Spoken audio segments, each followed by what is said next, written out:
शरणं हरिः शरणं हरिः शरणं हरिः शरणं। राम राम। साप्ताहिक सत्संग के लिए हमारे चैनल को जरूर सब्सक्राइब करें।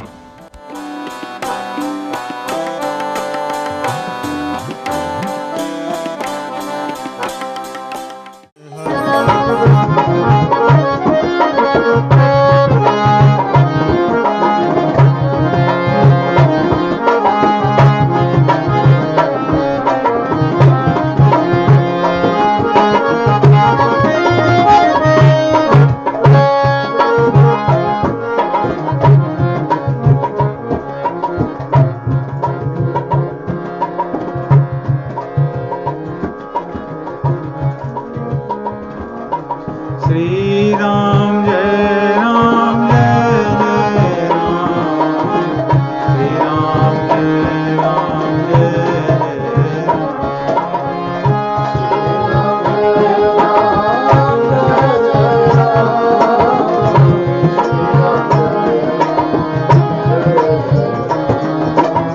श्री राम जय राम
जय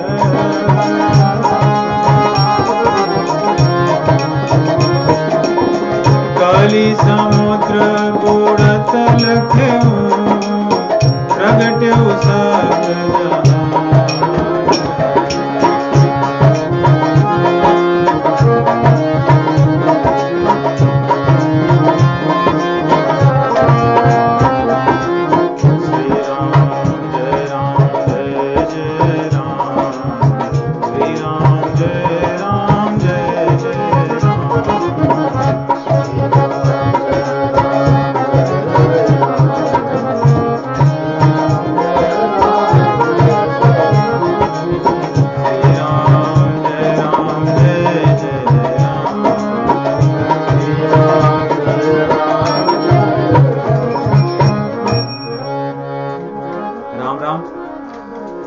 श्री रामचरितमानस की श्रृंखलाबद्ध कथा के तृतीय आवृत्ति में बालकांड के 7 मंगलाचरण के श्लोक, जिसमें गोस्वामी तुलसीदास जी वंदना करने के पश्चात अपने प्रयोजन का वर्णन करते हैं कि मेरा प्रयोजन क्या है कथा लिखने में। मैं पोथी रामचरितमानस क्यों लिख रहा हूं? स्वांतः सुखाय, अपने सुख के लिए। तो हमें भी इसको पढ़ने के पश्चात हमें भी सुख मिले। स्वांतः सुखाय रघुनाथ गाथा, भगवान की जो गाथा इसमें लिखी गई है ये हमारे सुख के लिए, अपने सुख के लिए है। इसमें जितनी भी कथाएं भगवान की हम श्रवण करेंगे, पढ़ेंगे, वे या तो कहीं न कहीं किसी पुराण से है या वाल्मीकि से है, निगदितम रामायणे, या क्वचित अन्य तोपी, कहीं और से ही है जो हमें नहीं पता है,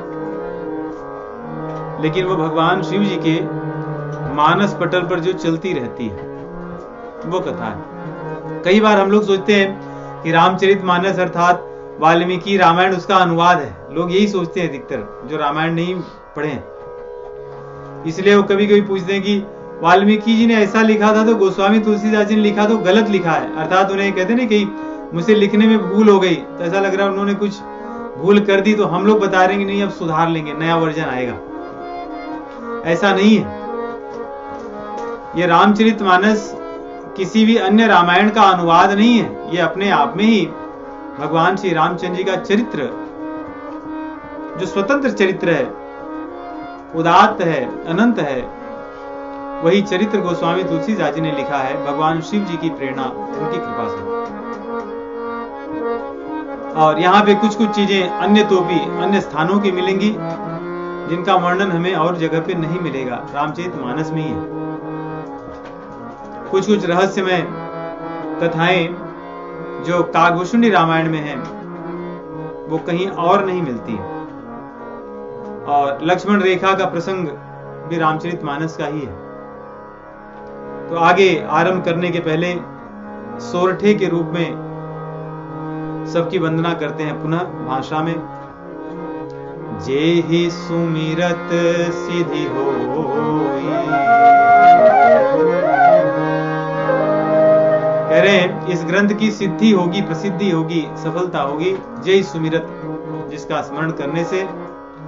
गण नायक करिवर वदन, जो करिवर मुख वाले, हाथी के मुख वाले गण नायक हैं, गणेश जी हैं, उनकी मैं वंदना करता हूं। उनकी वंदना करने से, उनके स्मरण करने से सिद्धि होगी, क्योंकि जो भी विघ्न आएंगे उसको वो दूर करेंगे, विघ्नहर्ता। करऊं अनुग्रह सोई, बुद्धि राशि शुभ गुण सदन। बुद्धि के राशि गणेश जी हैं, इसलिए मेरी मति को, मेरी बुद्धि को प्रकाशित करें। शुभ गुणों के सदन हैं, इसलिए मेरे जीवन में सद्गुणों का विकास हो, जिससे भगवान श्री रामचंद्र जी के जो अनंत लीलाएं हैं, अनंत गुण गण संपन्न जो भगवान श्री रामचंद्र जी की मनोमय मनोहारी लीलाएं हैं, उसका मैं वर्णन कर सकूं। उद्देश्य केवल यही है। हम लोग भी ऐसे ही करते हैं कि गणेश जी की वंदना कर लिए कि हमारे जीवन के विघ्न दूर हो जाएं और हम खूब आराम से भोगें और आनंद लें या मजा लें संसार का।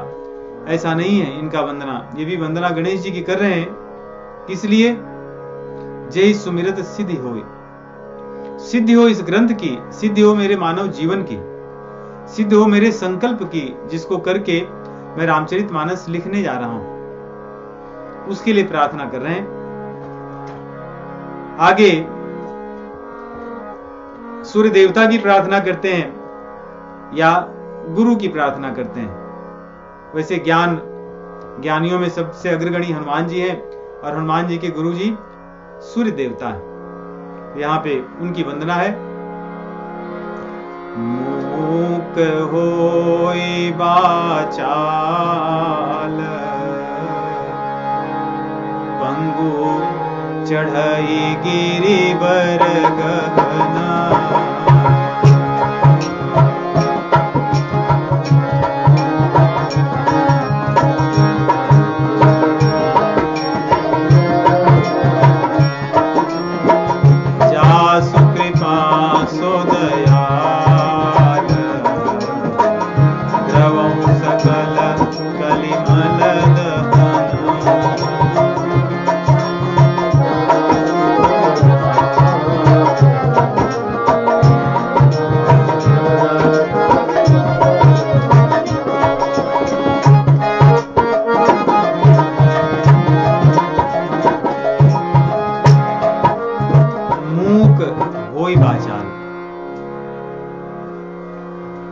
जो व्यक्ति कुछ भी बोलने नहीं जानता वो वाचाल हो जाता है, खूब बोलने लगता है।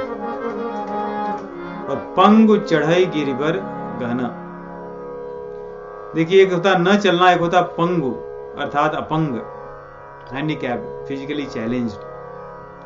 पंगु चढ़ई गिरिवर गहना, वो बड़े पर्वत पर, अभी गहन पर्वत पर चढ़ जाता है। जो पंगु है, जो चल नहीं सकता, जिसके पैर नहीं है और जिसके वाणी नहीं है, जो बोलने में असक्षम है, वो वाचाल हो जाता है, बड़ी बड़ी बातें कहने लगता है। किससे? जासु कृपा, जिसकी कृपा से। यहां पे नाम नहीं दिए, परंतु यहां भगवान का भी स्मरण कर सकते हैं, गुरु का स्मरण कर सकते हैं, सूर्य देवता का स्मरण कर सकते हैं, क्योंकि जहां जहां ज्ञान की बात आती है वहां वहां सूर्य देवता का भी स्मरण होता है। श्रीमद् भागवत महापुराण में कहते हैं, संकीर्त्यमानो भगवान अनंतः श्रुतानुभावो व्यसनम हि पुंसाम्।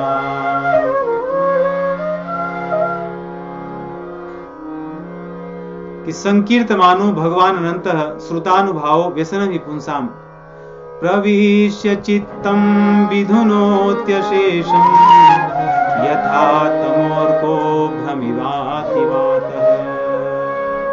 कि जैसे जीव के हृदय में बहुत से व्यसन होते हैं, उसी से भरा होता अंधेरा, घना कोहरा जैसे होता है, वैसे जीव के हृदय में बहुत सारे व्यसन होते हैं। लेकिन संकीर्तमान जो भगवान है, जो श्रुतियों से हमारे अनुभव में आते हैं, ऐसे प्रभु प्रविश्य चित्तम विधुनोत शेषम, हृदय में जाकर के उसको नष्ट कर देते हैं। कैसे? सूर्य देवता की तरह, यथा तमोर को भ्रमिवाति वातः। जैसे सूर्य देवता के आने पर कितना भी घना कोहरा क्यों न हो, वो बड़ी शीघ्रता से नष्ट हो जाता है।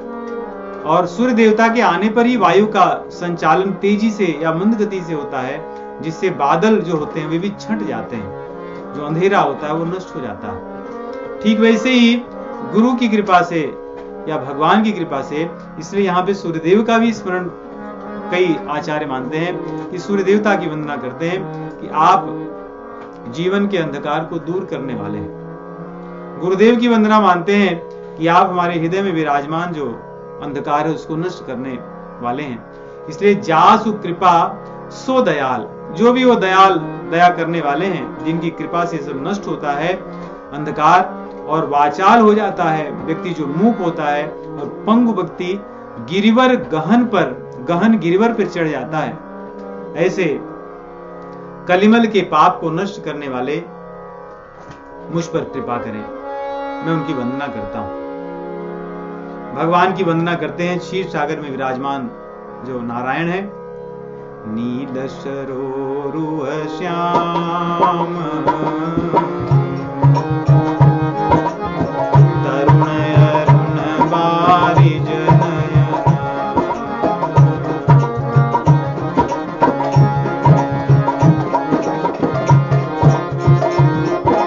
करऊं सो मम उरधाम, करऊं सदा क्षीर सागर शयन।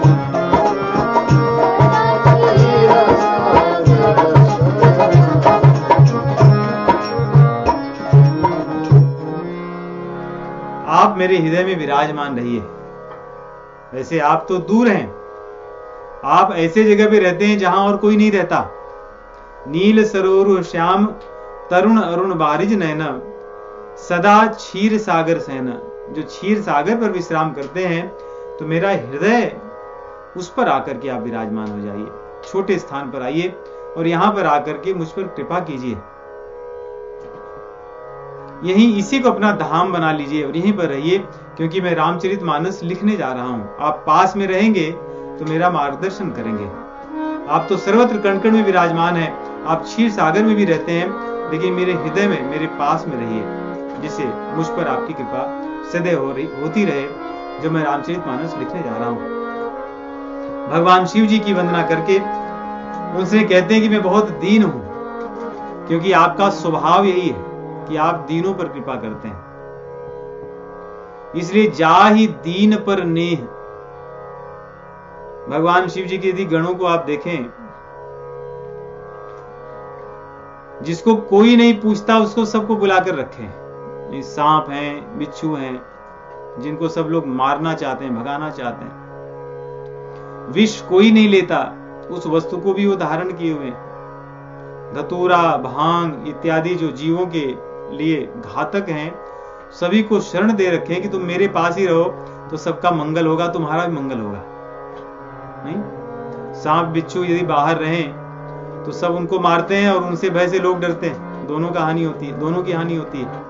यदि भगवान शिव जी की शरण में सर्व बिच्छू सब रहें तो उनकी भी रक्षा और दूसरों की भी रक्षा। ठीक वही सिद्धांत धतूरे, भांग और विष पे भी है। भगवान शिव जी ग्रहण करें तो जीवों को न मिले तो अच्छा ही है, नहीं तो दोनों की हानि होगी। इसलिए भगवान ने सभी को शरण दे रखा है। भूत प्रेत अपंग जिनको कोई नहीं पूछता, उन्होंने सभी के लिए अपने यहां स्थान दे रखा है। इसलिए उनसे कहते हैं कि कुंद इंदु सम देह, कुंद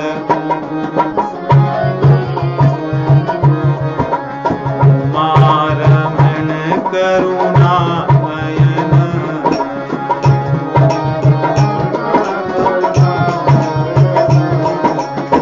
जाहि दीन पर नेह,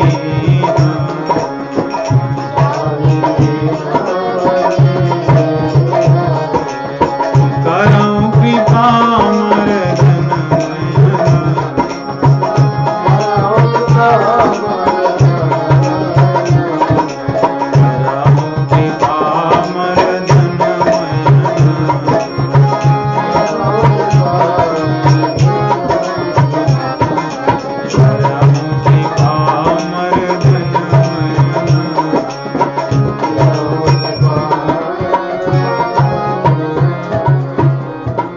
कुंद इंदु सम देह, आपकी देह तो बड़ी सुंदर है, कुंद इंदु के समान है, कुंद के पुष्प के समान और इंदु के समान है, चंद्रमा के समान शुभ्र है। और आप दीनों पर और उमा रमण हैं आप, और करुणा के आप भंडार हैं, करुणा के घर हैं। और करुणा आपकी किसके लिए? दीनों के लिए। और दीनों का लक्षण क्या है? नहीं, हम भी अपने आप को दीन कहें और हमारी सूची बहुत बड़ी हो संसार को पाने की, कामनाओं से ग्रसित व्यक्ति कभी दीन नहीं हो सकता, संतोषहीन व्यक्ति कभी दीन नहीं हो सकता, दैन्यता आ ही नहीं सकती। दैन्यता तो कामना विहीन होने पर ही होती है। संतुष्ट से ओतप्रोत होने पर ही व्यक्ति के भीतर दैन्यता का आभूषण आता है। इसीलिए भक्ति कैसे आती है? अन्याभिलाषिता शून्यम ज्ञान कर्मा ध्यनावृतम। जब हमें अन्य अभिलाषिता जो हमारी है, अन्य चीजों को पाने की जो हमारी लालसा है, जब वो शून्य हो जाती है, तब भक्ति देवी प्रकट होती है। आनुकूलेन कृष्णानुशीलनम भक्ति उत्तमा, तो तभी भक्ति वास्तव में प्रकट होती है। और भक्ति प्रकट कब होती है? जब दीनता होती है। तो एक तरफ कहते हैं कि अन्याभिलाषिता शून्यम, जब कोई चीज की आवश्यकता नहीं होती तब भक्ति आती है। दूसरी तरफ भक्ति तब आती है जब दीनता होती है, अर्थात कामनाओं की शून्यता होने पर ही दीनता होती है। और भगवान शिव जी दीनों पर ही कृपा करते हैं। इसलिए गोस्वामी तुलसीदास जी बड़ी सुंदर ढंग से युक्ति करते हैं कि जाहि दीन पर नेह करहु कृपा मर्दन मयन। मयन अर्थात काम देवता, काम वासनाओं का विनाश करने वाले भगवान शिव जी, आप दीनों पर कृपा करते हैं, मुझ पर कृपा कीजिए। अर्थात जिनकी कामनाएं नष्ट हो गई हैं वही तो दीन है। जिनके हृदय में विराजमान कामनाओं को आपने नष्ट कर दिया, वही तो व्यक्ति दीन है और वही आपकी कृपा का अधिकारी, कृपा पात्र है। इस प्रकार भगवान शिव जी से प्रार्थना करते हैं। एक प्रकार से देखें तो रामचरितमानस के आरंभ में ही इसको समझने के, पढ़ने के, स्वाध्याय के जो गुण हम में होने चाहिए, अधिकारिता के जो लक्षण हैं, उसका वर्णन करते हैं मंगलाचरण में, वंदना के माध्यम से। दीनता के बिना यह ग्रंथ सुदुर्लभ है, दुर्लभ ही नहीं, सुदुर्लभ। पढ़ने को हम पढ़ लें, गाने को हम गा लें, सब कुछ कर लें, परंतु इस ग्रंथ का हृदय में प्रकाशन तो दैन्यता के पश्चात ही होगा और भगवान की कृपा से ही होगा।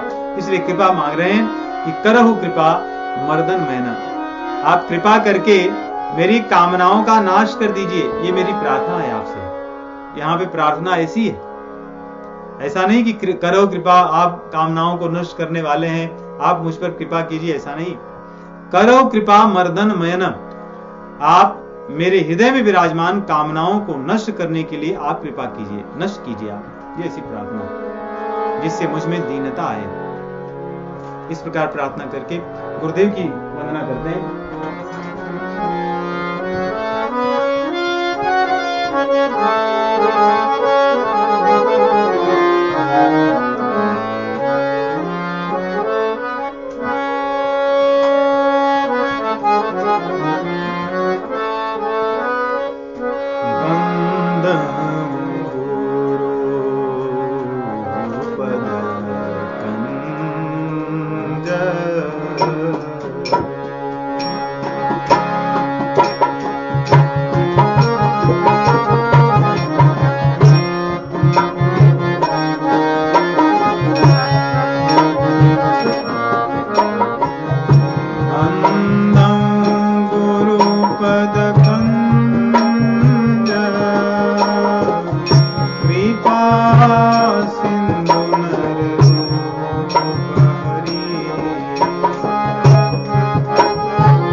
के चरण कमलों की गुरुपद कंज।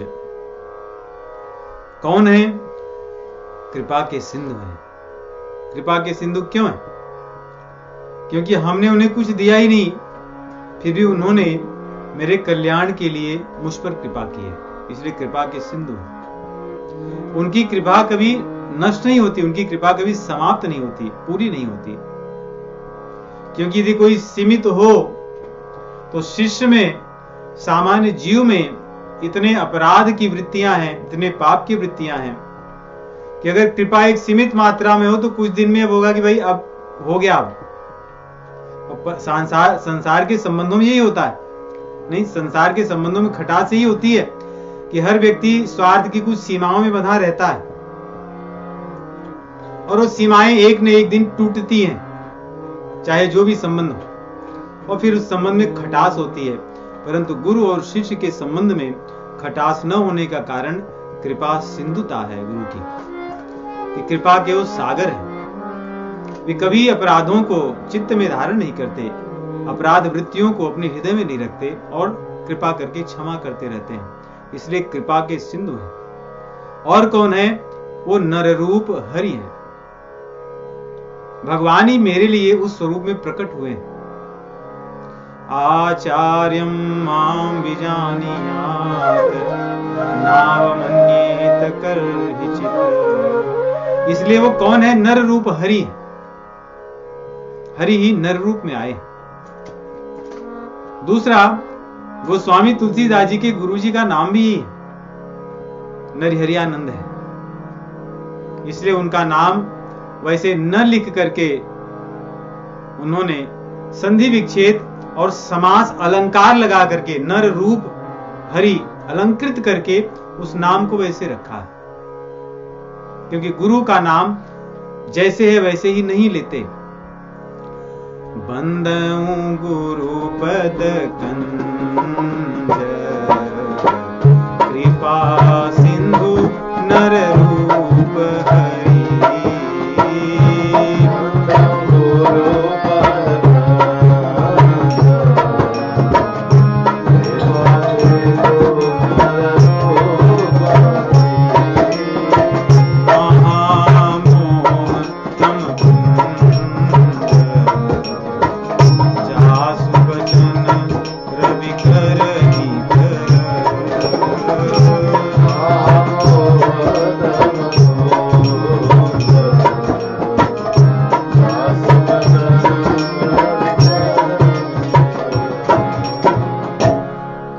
रविकर निकर। कह रहे हैं जैसे सूर्य की किरणों की जो समूह होती है, किरणें होती हैं, वे जब घोर अंधकार में या कोहरे पर पड़ती हैं तो उसको विदीर्ण कर देती है, नष्ट कर देती है, वो अदृश्य हो जाता है, दूर हो जाता है। ठीक वैसे ही मेरे हृदय में महामोह तम पुंज, मेरे हृदय में महामोह का तम है, महामोह का, अज्ञान का अंधकार छाया हुआ है, उसको वो नष्ट कर देते हैं। कैसे? अपने वचन से। सूर्य की किरणों की तुलना या गुरु जी के वचन की तुलना सूर्य की किरणों से की गई है। जैसे सूर्य की किरणें अंधकार को, तम को नष्ट करती हैं, वैसे ही गुरु जी का जो वचन है वो मेरे हृदय के अज्ञान को दूर करता है। इसलिए गुरु और शिष्य के बीच में संबंध को जोड़ने वाले या जो सीमेंट है बस वचन का ही है, वचन और आज्ञा, इसके अतिरिक्त और कुछ नहीं। गुरु के जो वचन है वही शिष्य के लिए सिद्धांत है, वही अपने हृदय में धारण करे, उसी के अनुसार जिए, तो वही सबसे बड़ी गुरु की सेवा है। और अपने आप उसी के आधार पे गुरु जी उस पर कृपा करते हैं। इसलिए कह रहे हैं महामोह तम पुंज, जासु बचन रविकर निकर। कई बार हम गुरु के चरण की सेवा या उनके अन्य प्रकार से सेवा खूब करते हैं, धन से, नई नई वस्तुएं, सांसारिक सुख और जो चीजें व्यक्ति कर सकता है करता है, परंतु उनके वचन से कोई लेना देना नहीं था, दूर दूर का संबंध होता है। और कई बार ऐसे संबंधों में गुरु भी प्रसन्न है और शिष्य भी प्रसन्न है, क्योंकि गुरु जी को भी शिष्य अपनी सेवा कर देता है और शिष्य का भी खूब नाम हो जाता है कि इनका बड़ा परिचय पहचान है और अपने गुरु की बड़ी सेवा करते हैं। लेकिन गुरु की वास्तविक सेवा जिससे भगवत कृपा प्राप्त होती है, गुरु कृपा प्राप्त होती है, गुरु की वचनों की का आज्ञा पालन होता है, वही मुख्य सेवा है। जो भगवान कहते हैं कि आचार्यम माम विजानीयात नाव मन्यत करचित न मर्त्य बुद्ध्या सूयेत सर्वदेवमयो गुरु। कहते हैं कि यदि गुरु को भगवान मान करके यदि कोई व्यक्ति उस संबंध का निर्वहन करता है तो कृपा तो भगवान ही करते हैं, कल्याण तो भगवान ही करते हैं। भगवान बस देखते हैं कि इस बात को तुमने निर्वहन कर लिया कि नहीं। यदि गुरु के वचन को न मान करके हम और जो कुछ जितना चाहे करें, उससे भगवान की कृपा नहीं होती। सांसारिक दृष्टि में हमें यश इत्यादि भले मिल जाए और हम अपने आप को बहुत गुरु सेवी इत्यादि मान लें, परंतु भगवत कृपा से सदैव वंचित रह जाते हैं। और गुरु करने का जो प्रयोजन होता है, भव सागर से तरना, वो भी अधूरा ही रह जाता है, पुनः संसार में आना ही पड़ता है। इसलिए महामोहतम पुंज जासु वचन, जिसके जो वचन है वही हमारे लिए सिद्धांत है। केवल इस एक सोरठे से गोस्वामी तुलसीदास जी को संतुष्ट नहीं हुई गुरु वंदना से, इसलिए पूरे एक दोहे में ही उन्होंने गुरु की वंदना की और दूसरे दोहे में भी थोड़ी सी पंक्तियां गुरु के वंदना में। वंदऊ गुरु पद पदुम परागा,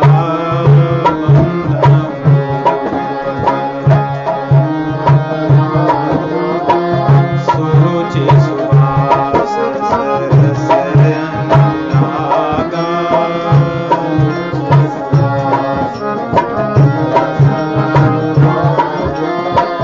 अमिया मोरिमय चूरन चारु,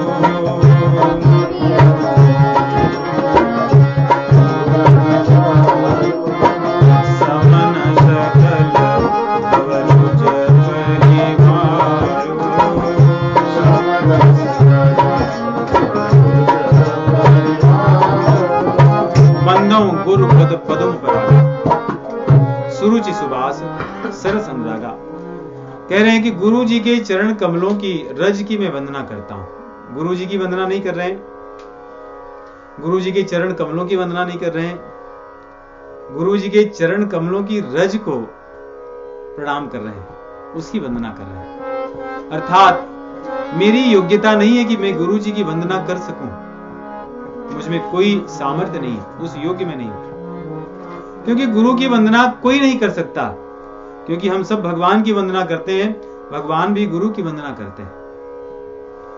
गुरौ तुष्टे हरौ रुष्टे गुरु रक्षितुमीश्वरः।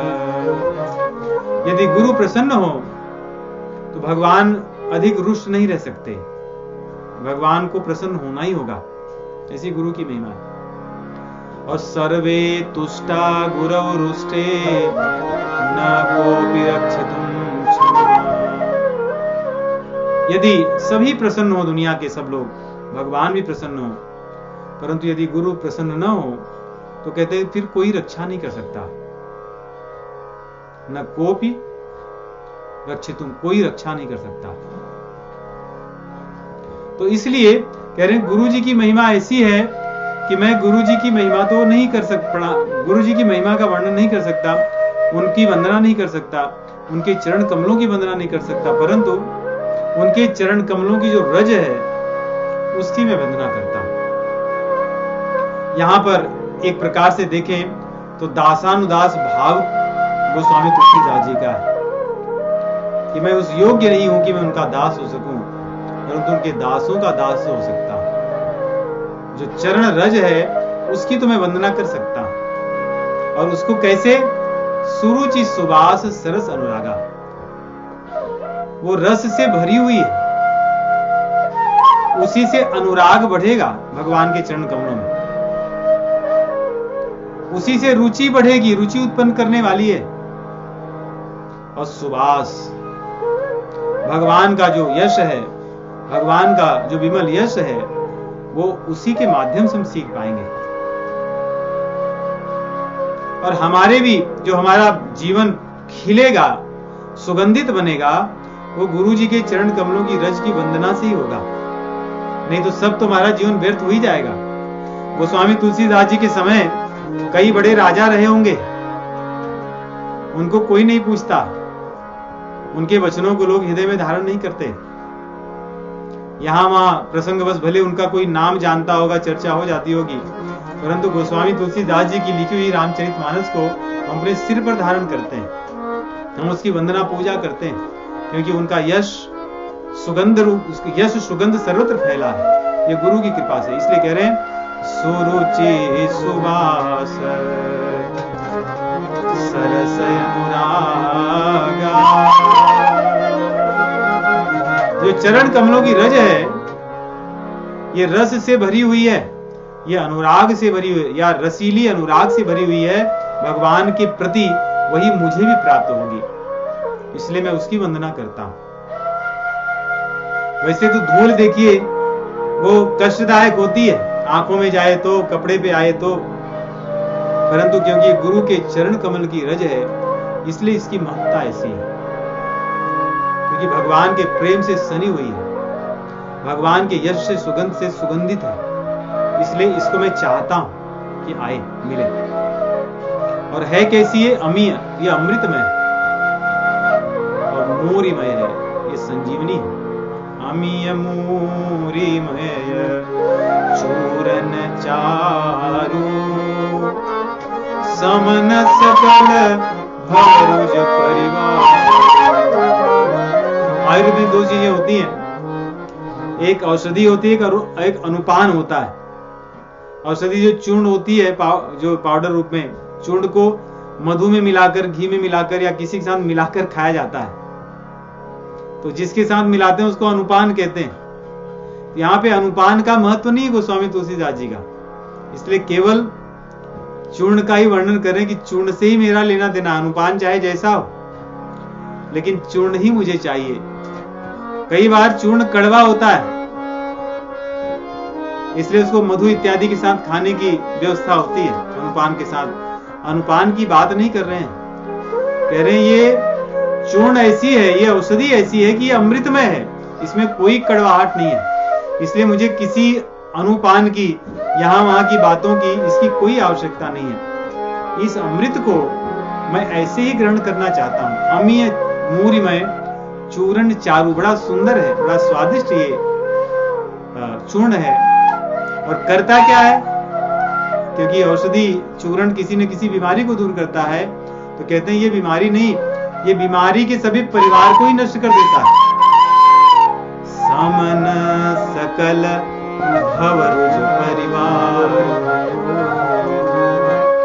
जो सभी बीमारियों का, देखिए सभी बीमारियां कहां होती हैं, हम लोग अधिकतर अपने इस जो स्थूल शरीर है इसकी बीमारियों को लेकर चिंतित होते हैं।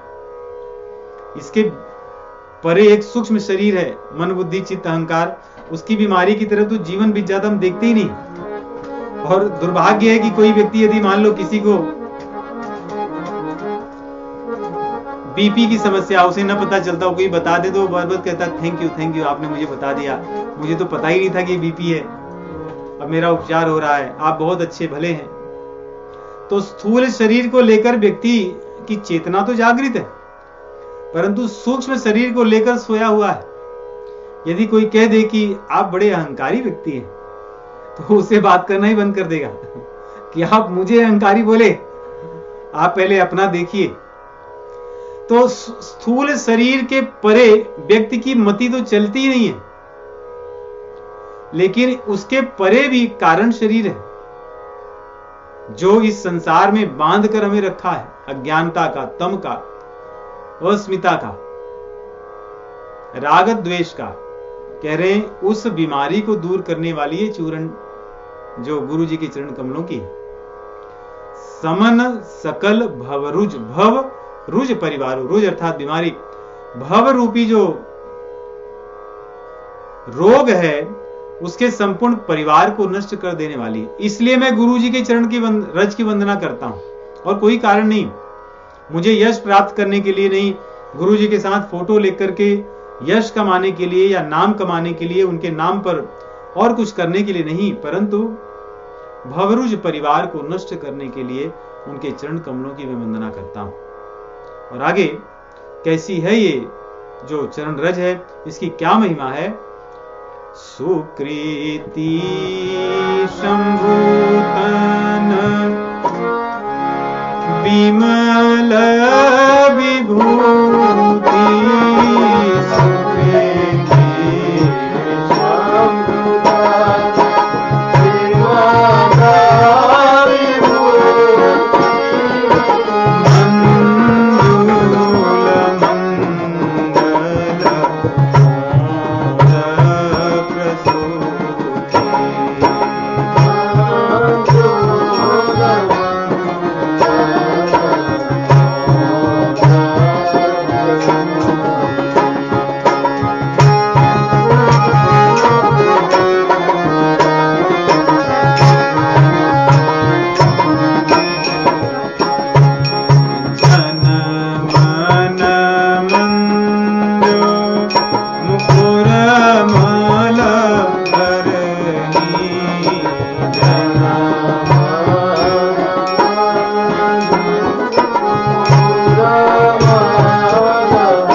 शंभु तन विमल विभूति।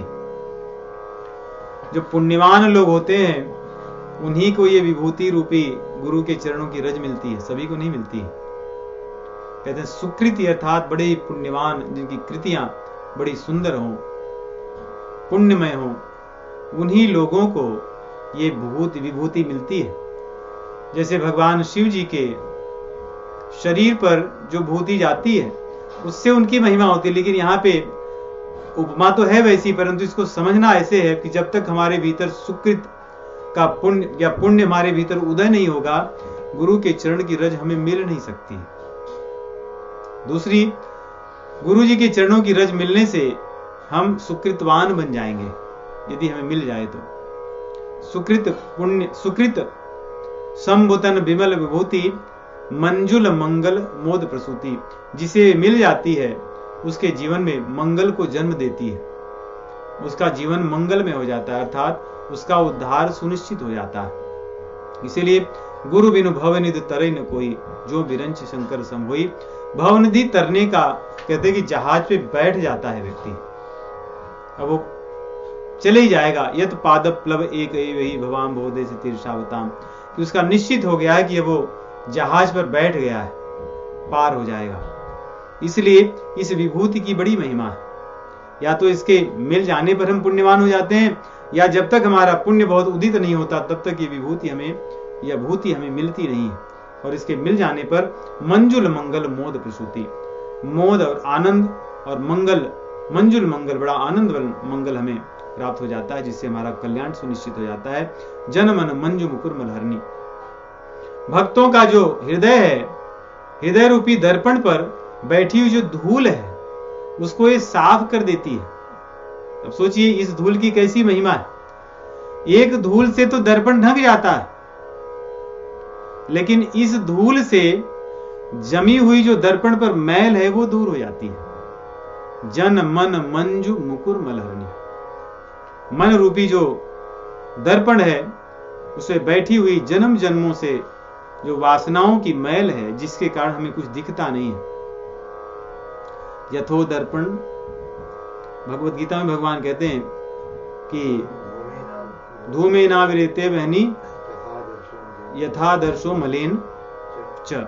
जैसे दर्पण पर जब मलिनता बैठ जाती है तो कामनाओं की जो मलिनता बैठती है तो कुछ दिखता नहीं, हम बंद हो जाते हैं देखना। वैसे हमारे कामनाएं के कारण जो हमारा मन रूपी जो दर्पण है जो मैला हो गया है, ये धूल जो गुरु के चरणों की है जो जमती नहीं बल्कि उसको जाके साफ कर देती है। ठीक वैसे ही जैसे पहले और अभी भी वैसे हमारे वैदिक धर्म में शुद्धता तभी मानी जाती है जब हम मिट्टी से नहाएं या मिट्टी से हाथ धोएं। साबुन से हाथ धोने को वास्तव में शुद्धता नहीं मानी जाती। तो परंतु कलयुग में शुचिता और अशुचिता का कोई कुछ रह नहीं गया है, इसलिए अन्यथा हमने तो अपने बचपन में भी देखा कपड़े वगैरह सब धूल से ही धोए जाते थे। एक अलग तरह की धूल होती है, और स्नान करने की भी धूल जिसको रेह कहा जाता था हमारे यहाँ भाषा में, ऐसे अलग अलग स्थानों पे होती थी मिट्टी। रेह से ही लोग नहाते थे और कपड़े धोते थे। कुछ वर्ष हमने भी किए हैं, तो बहुत छोटे थे। तो उसी से शुद्ध माना जाता था कि एक धूल से नहाकर व्यक्ति शुद्ध होता है और एक धूल लगने पर गंदा होता है। तो ऐसी गुरु के चरण कमलों की रज है कि जो हमारे चित्त की जो मलिनता है उसको दूर कर देती है। हमें स्पष्ट दिखने लगता है कि ये तिलक गुणगन बस करनी। और इसको यदि तिलक कर लें अर्थात अपने शीश पर धारण करें, शिरोधार्य करें, अर्थात इसको सबसे अधिक महत्व दें, तो कौन सा ऐसा गुण है जो हमारे हृदय में प्रकट नहीं होगा। हमारे हृदय में गुण गण प्रकट हो जाएंगे, जिन गुण गणों की आवश्यकता है भगवान को पाने के लिए, जिसको भगवान कहते हैं कि योग क्षेमम वहाम में हम। तो गुरु की कृपा से ही भगवान योग क्षेम वहाम करते हैं, गुरु की कृपा से। तो आगे कहते हैं, अब तो गुरु के चरण कमलों की रज की वंदना हो गई। अब थोड़ा सा आगे बढ़कर के गुरु के चरण कमलों के नख क्या वर्णन करते हैं कि श्री गुरु पद नख मणि गण जोगी, श्री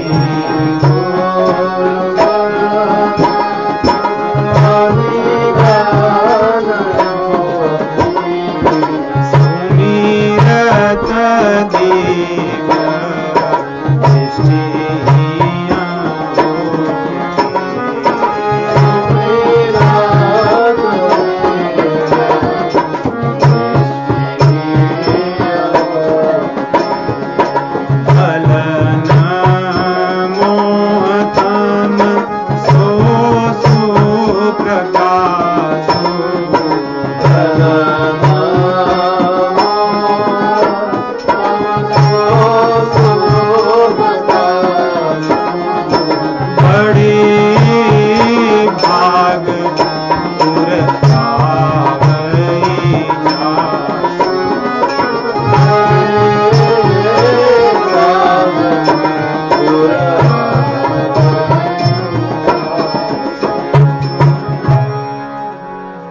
श्री गुरु पद नख मणि गण ज्योति। गुरु के चरण कमलों की जो नख है, उस नख की तुलना मणि से कर रहे हैं, दीपक से नहीं। मणि का जो प्रकाश है वो सदैव स्थिर रहता है। अर्थात यदि हम गुरु चरणों के दास हो जाएं, गुरु चरण सेवा करें, एक टक हम रहें कि जो हमें आज्ञा दी गई हो, जो हमें मार्ग बताया गया हो, जो हमारी परंपरा हो, उसके अनुसार अपने जीवन को ढाल लें, तो उससे सुमिरत दिव्य दृष्टि होती, तो दिव्य दृष्टि हमें प्राप्त होगी। देखिए, दृष्टि और दिव्य दृष्टि हम लोग सोचते हैं जैसे कि कोई ऐसे देखेंगे कि बहुत गहराई तक जाके कुछ देख लेंगे, कहीं दीवार के बाहर हम देख सकते हैं। जी, वो सब कर सकते हैं, लेकिन वो सब तो बहुत छोटी है। दिव्य वो तो हम यहाँ बैठे बैठे भी देख ले रहे नहीं, जैसे लोग यहाँ पर बैठे हैं और लोगों के पीछे सोफा है, लोगों के पीछे टेबल है, लोगों के, हम तो देख ही ले रहे हैं। ये तो भगवान की जो माया है, इस ऊर्जा के ही थोड़े यहां वहां मैनिपुलेशन करने से बहुत सी चीजें हम देख सकते हैं, लेकिन किसी के हृदय में क्या चल रहा है ये तो बहुत कठिन है। दिव्य दृष्टि वो है कि हम सभी के हृदय में देख सकें क्या है। ब्रह्मविद ब्रह्मैव भवति, ब्रह्म एव भवति, जानत तुम्हें हुई जाई। जब ध्रुव महाराज जी तप करते हैं, वर्णन आता है, संपूर्ण सृष्टि हिलने लगती है उनके तप से, क्योंकि उन्होंने अपने को एकाकार कर दिया था, समष्टि और व्यष्टि को एक कर दिया था। ऐसी दिव्य दृष्टि थी उनके भीतर, ऐसी दिव्य तेज था। तो दिव्य दृष्टि अर्थात हम देख सकते हैं कि हमारा पिछला क्या था और हमारा अगला क्या होगा। ये कोई हमें आके कोई बताएंगे, हम जाके किसी को हाथ दिखाएंगे, अपनी कुंडली दिखाएंगे, ये सब बिना किए ही हमें सब पता चल जाएगा, क्योंकि हम अपने आप को देखने लगेंगे, हम अपने आप को जानने लगेंगे। और हम अपने आप को यदि अच्छे से जानेंगे तो हमारे भीतर बैठे हुए भगवान को भी जानेंगे। वही भगवान सर्वत्र विराजमान है, कण कण में, तो उन्हें भी जानेंगे, तब उनको भी समझ पाएंगे।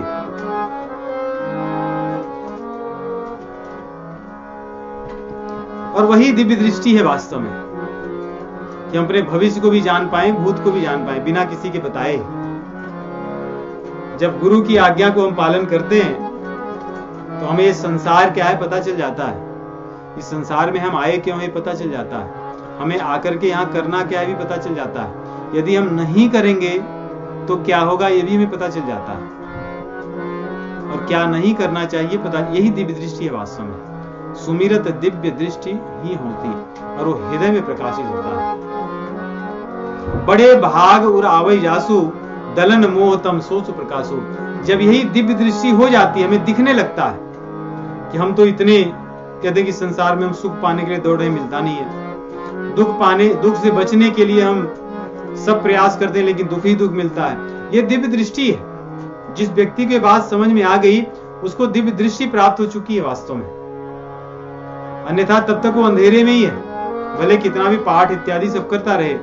से कह रहे हैं जब वो प्राप्त हो जाता है, दलन मोह सम सो सुप्रकाशो, दलन मोह तम सो सुप्रकाशो, तब हृदय में बैठा हुआ जो तम है उसका नाश हो जाता है, और वही वो प्रकाश उसके हृदय में ज्ञान के रूप में प्रकट होता है। और बड़े भाग उरावे जासु, सभी को प्राप्त नहीं होता, बड़े भाग्यशाली लोग होते हैं कुछ कुछ जिन्हें ये दिव्य दृष्टि प्राप्त होती है। और एक नेत्र तो बाहर है हमारे, जो जिससे हम देखते हैं एक प्रकार के नेत्र, और दूसरे प्रकार के नेत्र हमारे हृदय में। हृदय के नेत्रों की ही महत्ता है। यदि हृदय के नेत्र न खुलें तो बाहरी नेत्र खुले हो या बंद रहे हो कोई अर्थ नहीं होता। इसलिए कई बार हम लोग कहते हैं कि क्या तुम्हें दिखता नहीं है क्या, नेत्र तो है, देख भी रहे हैं, अर्थात हम कहते हैं क्या तुम्हें समझ नहीं है। जब तक गुरु की कृपा नहीं होती, गुरु के चरण कमलों की रज, गुरु के चरण कमल नख पद नख की ज्योति हमारे हृदय में प्रकाशित नहीं होती, तब तक हृदय की जो आंख है वो खुलती नहीं है। आंख जब खुलती नहीं है तो हमारे जो दोष देखने की दृष्टि है वो नष्ट नहीं होती। जो हमारे नेत्र खुल जाते हैं हृदय के, तो हृदय के नेत्र खुलने पर हृदय में विराजमान जो पापाचार वृत्तियां हैं, वासनाएं, वो हमें दिखती हैं। तो हम उनकी सफाई करते हैं। जैसे हम साफ करने जाएं कहीं पे, झाड़ू लेकर के और हमें दिखे ही ना कि गंदगी कहाँ है, तो हम साफ क्या करेंगे? वैसे साफ तो हम सब करना चाहते हैं। कोई व्यक्ति संसार में नहीं मिलेगा जिसका उद्देश्य ये नहीं होगा मुझे अच्छा बनना है। लेकिन अच्छा क्या बनना है? अपनी बुराइयों को दूर करके। बुराइयां कहाँ है उसको नहीं पता है, लेकिन जब हृदय रूपी नेत्र खुल जाएंगे तो बुराइयां वहीं पर बैठी हुई हैं। तो हम कहीं और न देख करके, इन नेत्रों से जो बाहर देखते हैं उनको न देख करके हृदय के नेत्रों से भीतर देखेंगे, और भीतर बैठे हुए जो हमारे रोग हैं, अंधकार हैं, वासनाएं हैं, उनकी हम तब सफाई करेंगे। और जब सफाई वहां पे हो जाएगी, जैसे बहुत बढ़िया संगमरमर का तरासा हुआ नक्काशी वाले कोई ढांचा हो, उस पर मैल जम गई हो सैकड़ों वर्षों से, तो पता नहीं चलता कि क्या है। लेकिन यही यदि उसकी सफाई हो जाए तो बड़ा सुंदर वो दिखने लगता है। तो यदि हमारे हृदय के नेत्र जब खुल जाएंगे और वहां की सफाई जब हो जाएगी, तब हमें बहुत सुंदर चीजें दिखेंगी। क्या दिखेंगी? सूझहि राम चरित मनि मानिक गुप्त प्रकट जहाँ सोझहि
कह रहे हैं, सूझहि राम चरित मनि मानिक, गुपुत प्रगट जह जो जही खानिक।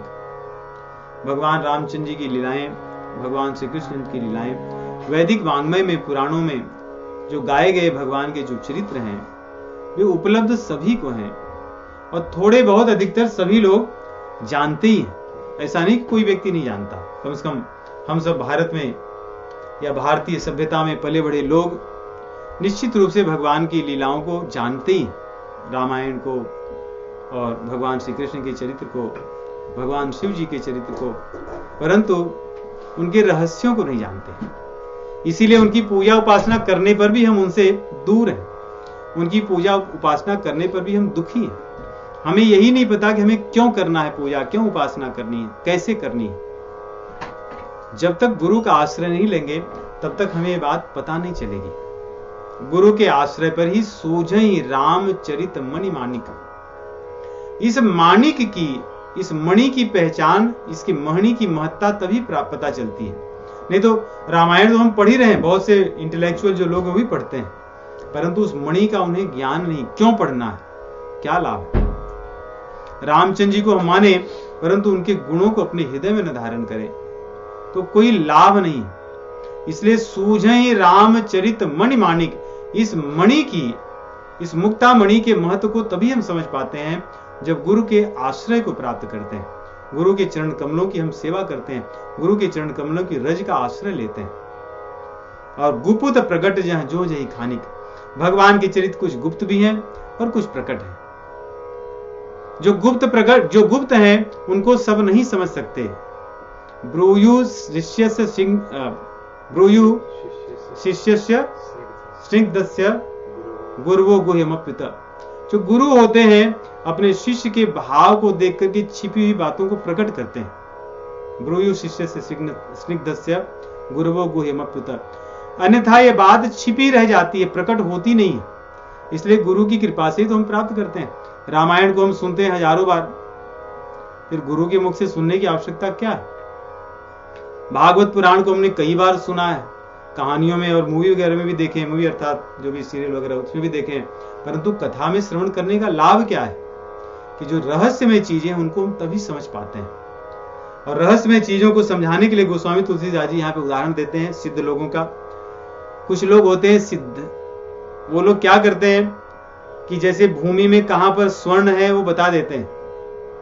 जैसे आजकल तो मशीन है तो पता चलता है यहाँ पे सोने की खान है, यहाँ पे हीरे की खान है, यहाँ पे पानी है, यहाँ पे नहीं है। लेकिन पहले कैसे होता था? पहले भी सोने की खानें होती ही थी, हीरे की खदान होती थी और ये सब व्यवसाय होते ही थे। लेकिन आजकल की जो बहुत ही विकसित मशीन और यंत्र हैं और जो तकनीक टेक्नोलॉजी सब नहीं थे, तो फिर लोगों को पता कैसे चलता था? और ऐसा भी नहीं था कि लोग कहीं भी खोदते थे, फिर खोदने के बाद पता चला नहीं यहां नहीं है। वो खोदते थे, उन्हें पता चलता था यहाँ पे स्वर्ण है, यहाँ पे हीरे हैं, यहाँ जल है, क्योंकि सिद्धियां होती थी। कह रहे हैं जैसे सिद्ध लोगों को प्राप्त पता चल जाता है कि यहाँ पर्वत पर क्या खान या किस चीज के क्या क्या चीजें हैं, भूमि के भीतर क्या क्या है, वैसे ही गुरु जी के आश्रय में रहने पर भगवान की जो लीलाएं हैं, भगवान के जो चरित्र हैं, उसका ज्ञान साधक को बड़ी सरलता से हो जाता है। जैसे भगवान श्री कृष्ण की रास लीला को एक भक्त भी सुनता है और एक सामान्य सांसारी व्यक्ति भी सुनता है, परंतु रास लीला के श्रवण का फल क्या है? याद है किसी को भागवत पुराण से? रास लीला के श्रवण का फल है, फलश्रुति है काम वासना का नाश। सुखदेव जी कहते हैं कि राजन, जो इस कथा को श्रवण करेगा उसके हृदय से काम विकार नष्ट हो जाएगा।